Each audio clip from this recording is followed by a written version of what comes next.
আমি তোমাদের কাছে প্রশ্নে খুব বুঝিয়া শুনিয়া জবাব দিও।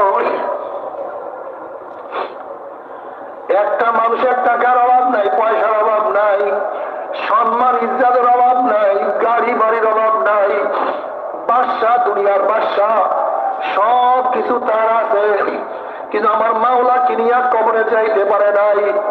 তোমরা ভালো মতো গভীর ভাবে প্রশ্নের জবাব দাও, সে ব্যর্থ না সফল? আর এক ব্যক্তির টাকা নাই, পয়সা নাই, গাড়ি নাই, বাড়ি নাই, কাপড় নাই,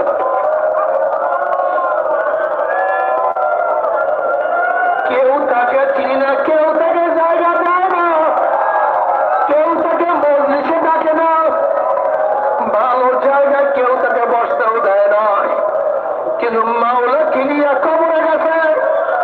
আমি তোমাদের কাছে প্রশ্ন, এই ব্যক্তি সফল না ব্যর্থ? মাওলা